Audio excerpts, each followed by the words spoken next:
আসসালামু আলাইকুম রহমতুল্লাহি আবরাকাতু। MD Jamil, launch lover of Bangladesh Facebook page ও ইউটিউব চ্যানেল থেকে যারা দেখছেন সবাইকে স্বাগতম। আপনারা দেখছেন টিভি শোয়ের ডগইয়ার্ডের কাছাকাছি এমবি প্রিন্স আওলাদ সাদ, এমবি কাজল সাদ ও এমবি এয়ার খানেক সার্ভিসের বাইরে অবস্থান করতেছে এবং টিপু সাহেবের এমবি টিপু 7+ যা দীর্ঘদিন ধরেই এই ডগইয়ার্ডেই পড়ে আছে এবং টিপু 6 সেও সার্ভিসের বাইরেই আছে, দেখতেই পাচ্ছেন। এয়ার খান ও কাজল 1, কাজল 7, আওলাদ 7, যেদিন একটি করে ট্রিপ থাকে পটুয়াখালী, রোটেশনের মাধ্যমে চলাচল করে পটুয়াখালী ঢাকা।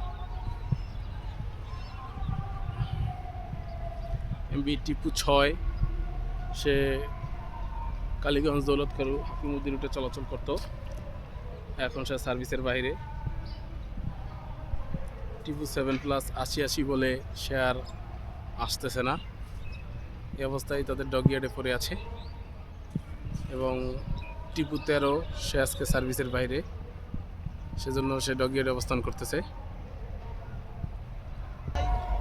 এমবি টিপু সেও সার্ভিসের বাইরে, এমবি টিপু 13 সেও সার্ভিসের বাইরে, এইদিকে নিউশান 10 সেও সার্ভিসের বাইরে এবং পিছনে আছে মর্নিং শান 5 এবং কর্ণফুলি 10 সেও সার্ভিসের বাইরে এবং ইঞ্জিন সমস্যার কারণে সার্ভিসের বাইরে এমবি অ্যাডভেঞ্চার 9, যাকে নতুন করে একটি ইঞ্জিন লাগানো হয়েছে, আকাজাকা ব্র্যান্ডের লো আরপিএমের একটি ইঞ্জিন এবং দ্বিতীয় তলার কিছু ইন্টেরিয়র ডিজাইন পরিবর্তন করা হচ্ছে এবং রঙের প্রলেপ দেওয়া হচ্ছে নতুন করে এবং তাকে খুব শীঘ্রই সার্ভিসে দেখা যাবে। সম্ভবত চরমোনায় ট্রিপ দিয়েই সে সার্ভিসে ফিরবে। আগের মতো গতি আর থাকছে না এমবি অ্যাডভেঞ্চার 9, একটি আগের ইয়ানমার ইঞ্জিন এবং একটি আকাজাকা ব্র্যান্ডের লো আরপিএমের ইঞ্জিন, দেখতেই পাচ্ছেন। এমবি অ্যাডভেঞ্চার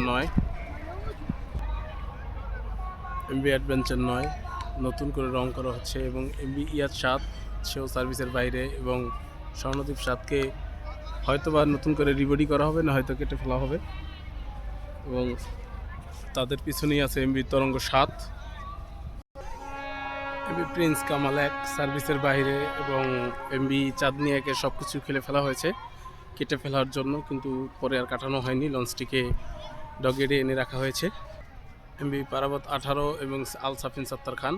আমার ভিডিও যদি ভালো লাগে লাইক শেয়ার কমেন্ট করবেন, আমার চ্যানেলটি সাবস্ক্রাইব করে পাশে থাকা বেল আইকনটি বাজিয়ে দেবেন যাতে পরবর্তী ভিডিও অতি তাড়াতাড়ি পেতে পারেন। আসসালামু আলাইকুম ওয়া রাহমাতুল্লাহি ওয়া বারাকাতুহু।